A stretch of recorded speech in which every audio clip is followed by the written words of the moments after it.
Hello guys, welcome to my YouTube channel. ನಾವು ಇವತ್ತು video ಮಾಡ್ತಾ ಇರೋದು ಸೆಕೆಂಡ್ ಹ್ಯಾಂಡ್ ಗಾಡಿನ ನೀವು ಯಾವ ರೀತಿ ತಗೊಳ್ಬೇಕಂತ. ನೀವು ತುಂಬ ಕಡೆ ಸೆಕೆಂಡ್ ಹ್ಯಾಂಡ್ ಸ್ಕ್ಯಾಮ್ ಬಗ್ಗೆ ಎಲ್ಲ ಯೂಟ್ಯೂಬಲ್ಲಿ ನೋಡ್ತಾ ಇರ್ತೀರ. ಅವರು ತುಂಬ ಸ್ಕ್ಯಾಮ್ ಮಾಡ್ತಿರ್ತಾರೆ, ಆದರೆ ನಿಮಗೆ ಗೊತ್ತೇ ಆಗೋದಿಲ್ಲ ಯಾವ ರೀತಿ ಸ್ಕ್ಯಾಮ್ ಮಾಡ್ತಾರಂತ. ನಾನು ನಿಮಗೆ ಯಾವ್ಯಾವ ರೀತಿ ಸ್ಕ್ಯಾಮ್ ಮಾಡ್ತಾರೆ ಅಂತ ಈ ವಿಡಿಯೋದಲ್ಲಿ ಹೇಳ್ತಾ ಇದ್ದೀನಿ. ವಿಡಿಯೋ ಕೊನೆ ತನಕ ನೋಡಿ, ಸ್ಕಿಪ್ ಮಾಡಬೇಡಿ. ಮೊದಲನೇದಾಗಿ ಕಿಲೋಮೀಟರ್ ರನ್ ಮಾಡು ಸ್ಕ್ಯಾಮ್. ಕಿಲೋಮೀಟರ್ ರನ್ನಲ್ಲಿ ನೋಡ್ಬೋದು, ಈ ಗಾಡಿ 59,065 ಕಿಲೋಮೀಟರ್ ರನ್ ಆಗಿದೆ.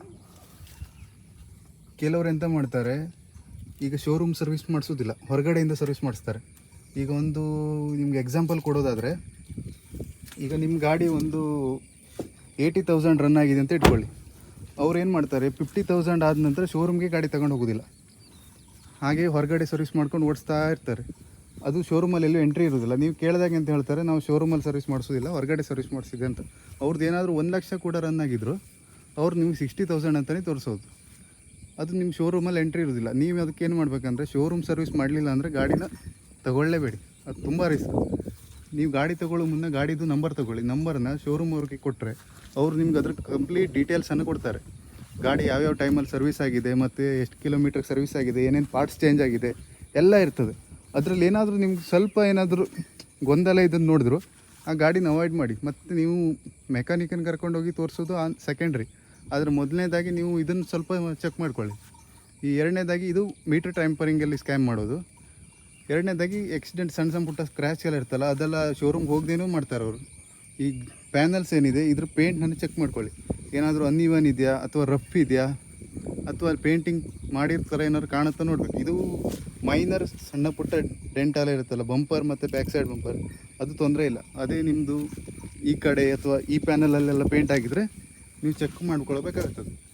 ಒಂದೊಂದು ಸಲ ಎಂತ ಮಾಡ್ತಾರೆ, ಆಕ್ಸಿಡೆಂಟ್ ಆಗಿರೋದನ್ನ ಇಲ್ಲೇ ಈ ಪ್ಯಾನಲ್ ಏನಾದರೂ ಆಕ್ಸಿಡೆಂಟ್ ಆಗಿದ್ದರೆ, ಬೆಂಡ್ ಆಗಿದ್ದರೆ ಇಲ್ಲೇ ವೆಲ್ಡ್ ಮಾಡೆಲ್ಲ ಇರ್ತಾರೆ, ಕಟ್ ಆಗಿದ್ರಲ್ಲ. ಅದನ್ನ ನೀವು ಚೆಕ್ ಮಾಡೋದು ಹೇಗೆ ಅಂದರೆ, ಇದು ಇಲ್ಲಿ ನೋಡಿ, ಇಲ್ಲಿ ಇದನ್ನು ಹೀಗೆ ತೆಗಿಬೇಕು. ಸ್ವಲ್ಪ ಟೈಟ್ ಇರ್ತದೆ ಇದು. ಇದು ನೋಡ್ಬೋದು, ಇಲ್ಲಿ ಪಂಚಿಂಗ್ ಮಾರ್ಕ್ಸ್ ಇದೆ, ಆ ಕಡೆಯೂ ಪಂಚಿಂಗ್ ಮಾರ್ಕ್ಸ್ ಇರ್ತದೆ. ಇದೆಲ್ಲ ಗಾಡಿ ಮ್ಯಾನುಫ್ಯಾಕ್ಚರಿಂಗ್ ಆಗಿರ್ಬೇಕಿದ್ರೇ ಮಾಡ್ತಿರೋದು. ಈಗೇನಾದರೂ ಅವರು ಇಲ್ಲೆಲ್ಲ ವೆಲ್ಡ್ ಮಾಡಿದರೆ ಇಲ್ಲಿ ಮಾರ್ಕ್ ನಿಮ್ಗೆ ಗೊತ್ತಾಗ್ತದೆ, ಕಟ್ ಮಾರ್ಕ್ ಅಥವಾ ವೆಲ್ಡ್ ಮಾರ್ಕ್. ಈ ಮತ್ತು ಪಂಚಿಂಗ್ ಏನು ಮಾರ್ಕ್ ಇದೆ ಅದೆಲ್ಲ ಆ ಕಡೆದು ಒಂದು ಸಲ ಚೆಕ್ ಮಾಡಿ, ಈ ಕಡೆ ಚೆಕ್ ಮಾಡಿ, ಇಷ್ಟು ಗ್ಯಾಪಲ್ಲೇ ಇದೆಯಾ ಅಥವಾ ಏನಾದರೂ ಚೇಂಜಸ್ ಇದೆಯಾ ಅಂತ ನೋಡಿ. ಇದೊಂದು ನೋಡಬೇಕಾಗ್ತದೆ ನೀವು. ಇನ್ನೊಂದು ಸ್ಕ್ಯಾಮ್ ಅಂದರೆ ಮಿಡಲ್ ಮಾಡೆಲ್ ಮತ್ತು ಟಾಪ್ ಮಾಡಲಲ್ಲಿ ಮಾಡುವಂಥ ಸ್ಕ್ಯಾಮ್. ಅಂದರೆ ಅವ್ರು ಏನು ಮಾಡ್ತಾರೆ, ಈಗ ನೀವು ಸಪೋಸ್ ಒಂದು ಗಾಡಿನ ಇಟ್ಕೊಳ್ಳಿ. ಈಗ ಇನೋವನೇ ಅಂತ ತಗೊಳ್ಳಿ. ಇನೋವಾದಲ್ಲಿ 3 ಮಾಡೆಲ್ ಬರ್ತದೆ, ಜಿ, ವಿ ಮತ್ತು ಝಡ್ ಅಂತ. ಜಿ ಮತ್ತು ವಿಗೂ ಒಂದು 4 ಲಕ್ಷ ಡಿಫ್ರೆನ್ಸ್ ಇರ್ತದೆ. ಕಡೆಗೆ ವಿ ಮತ್ತು ಝಡ್ಗೂ ಒಂದು 2-3 ಲಕ್ಷ ಡಿಫ್ರೆನ್ಸ್ ಇರ್ತದೆ. ಆವಾಗ ಏನು ಮಾಡ್ತಾರೆ ಅವರು, ಹೊಸ ಗಾಡಿ ನಿಮ್ಗೆ ರೇಟ್ ಹೇಳಬೇಕಿದ್ರೆ ಟಾಪ್ ಮಾಡೆಲ್ ರೇಟ್ ಹೇಳ್ತಾರೆ. ಈಗ ಇನ್ನೂ 34 ಲ್ಯಾಕ್ಸ್ ಇದೆ, ನಿಮ್ಗೊಂದು 28-29ಗೆ ಮಾಡಿಕೊಡ್ತೀವಿ ಅಂತಾರೆ. ಆವಾಗ ತುಂಬ ಜನಕ್ಕೆ ಗೊತ್ತಾಗೋದಿಲ್ಲ ಅದು ಯಾವ ಮಾಡೆಲ್ ಎಷ್ಟು ರೇಟ್ ಅಂತ. ಕೆಲವ್ರು ನೋಡೋದೇ ಇಲ್ಲ, ಹಾಗೆ ತಗೊಳ್ತಾರೆ. 1 ಲಕ್ಷ ಕಡಿಮೆ ಸಿಕ್ಕಿದ್ರು ತೊಗೊಂಡ್ಬಿಡ್ತಾರೆ. ಅಂಥ ತಪ್ಪು ಮಾಡೋಕ್ಕೋಗ್ಬೇಡಿ. ಯಾಕಂದರೆ ನೀವು ಸೆಕೆಂಡ್ ಹ್ಯಾಂಡ್ ಮತ್ತು ಹೊಸ ಗಾಡಿಗೂ ತುಂಬ ಡಿಫ್ರೆನ್ಸ್ ಇರ್ತದೆ. ಕೆಲವರು ಏನು ಮಾಡ್ತಾರೆ, ಟಾಪ್ ಎಂಡೇ ಸಿಗ್ತಾ ಇದೆಯಲ್ಲ ಮಿಡಲ್ ರೇಟಲ್ಲಿ ತೊಗೊಂಡ್ಬಿಡೋಣ ಅಂತ ಮಾಡ್ತಾರೆ. ಆದರೆ ಅದು ತುಂಬ ಸುಮ್ಮನೆ ವೇಸ್ಟ್ ಅಂತ. ಯಾಕಂದರೆ ಅಷ್ಟೊಂದು ಡಿಫ್ರೆನ್ಸ್ ಏನು ಇರೋದಿಲ್ಲ. ನೀವು ಹೊಸ ಗಾಡಿ ತೊಗೊಂಡ್ರೆ ಅದು ಹೊಸ ಗಾಡಿನೇ. ಸೆಕೆಂಡ್ ಹ್ಯಾಂಡಲ್ಲಿ ಏನಾದರೂ ಪ್ರಾಬ್ಲಮ್ ಇದ್ದೇ ಇರುತ್ತೆ.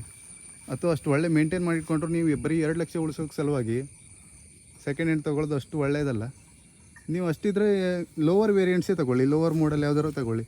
ಜಸ್ಟ್ 2 ಮತ್ತು 1 ಲ್ಯಾಕ್ ಎಲ್ಲ ಉಳಿಸೋದು ಸುಮ್ಮನೆ ವೇಸ್ಟ್ ಆಗ್ತದೆ ನಿಮಗೆ. ಇದಿಷ್ಟು ನೀವು ಸೆಕೆಂಡ್ ಹ್ಯಾಂಡ್ ಗಾಡಿ ತೊಗೊಳ್ಬೇಕಿದ್ರೆ ಗಮನದಲ್ಲಿ ಇಟ್ಕೊಳ್ಬೇಕು. ನಿಮ್ಗೆ ಏನೇ ಡೌಟ್ ಇದ್ದರೂ ಕಮೆಂಟ್ ಮಾಡಿ, ಅದ್ರ ಬಗ್ಗೆ ನಾನು ನೆಕ್ಸ್ಟ್ ವಿಡಿಯೋದಲ್ಲಿ ಎಕ್ಸ್ಪ್ಲೇನ್ ಮಾಡ್ತೀನಿ. ನಿಮ್ಮದು ಗಾಡಿ ಏನಾದರೂ ಅವರು 5,000 10,000 ಅಷ್ಟೇ ಓಡಿಸಿದ್ದಾರೆ ಅಂತೆಲ್ಲ ಹೇಳಿದರೆ ನೀವು ಟಯರ್ ಮೂಲಕನೂ ಚೆಕ್ ಮಾಡ್ಬೋದು. ಇಲ್ಲಿ ನೋಡ್ಬೋದು, ಇಲ್ಲಿ ಟಯರಲ್ಲಿ ಎಷ್ಟು ಲೈಫ್ ಉಳಿದಿದೆ ಅಂತ ಗೊತ್ತಾಗ್ತದೆ. ಇಲ್ಲಿ ಇದನ್ನು ಚೆಕ್ ಮಾಡಿದ್ರೆ ನಿಮ್ಮದು ಅದು ಆ್ಯಕ್ಚುಲಾಗಿ 5,000 ಓಡಿದೆಯಾ ಇಲ್ಲ ಅಂತ ಆರಾಮಾಗಿ ನೋಡ್ಬೋದು. ನಿಮ್ಗೆ ಇದೆಲ್ಲ ಗೊತ್ತಾಗಲಿಲ್ಲ ಅಂದರೆ ಒಂದು ಕೆಲಸ ಮಾಡ್ಬೋದು, ನೀವು 1,000 ಕೊಟ್ಟರೆ, 1-1.5 ಸಾವಿರ ಕೊಟ್ಟರೆ ಮೆಕ್ಯಾನಿಕೇ ಬರ್ತಾರೆ ಗಾಡಿ ಚೆಕ್ ಮಾಡೋದಕ್ಕೆ. ಇದೆಲ್ಲ ನೀವು ಆರಾಮಾಗಿ ಚೆಕ್ ಮಾಡ್ಬೋದು. ಹೊರಗಡೆದು ಏನಾದ್ರು ಪೇಂಟಿಂಗ್ಸ್ ಇದೆ ಅಥವಾ ಆಕ್ಸಿಡೆಂಟಲ್ ಅದೆಲ್ಲ ಚೆಕ್ ಮಾಡ್ಬೋದು. ಕಿಲೋಮೀಟರ್ ರನ್ನೆಲ್ಲ ಮಾತ್ರ ನೀವು ಶೋರೂಮಲ್ಲೇ ಮಾಡಿ. ನಿಮ್ಗೆ ಏನೇ ಡೌಟ್ ಇದ್ದರೂ ಕಮೆಂಟ್ ಮಾಡಿ, ನಾನು ನೆಕ್ಸ್ಟ್ ವೀಡಿಯೋದಲ್ಲಿ ಎಕ್ಸ್ಪ್ಲೇನ್ ಮಾಡ್ತೀನಿ. ನಮ್ಮ ಚಾನಲ್ನ ಇನ್ನೂ ಸಬ್ಸ್ಕ್ರೈಬ್ ಮಾಡಲಿಲ್ಲ ಆದರೆ ಸಬ್ಸ್ಕ್ರೈಬ್ ಮಾಡಿ ಇಟ್ಕೊಳ್ಳಿ, ಬೆಲ್ ಐಕಾನ್ನು ಪ್ರೆಸ್ ಮಾಡಿ. Thank you.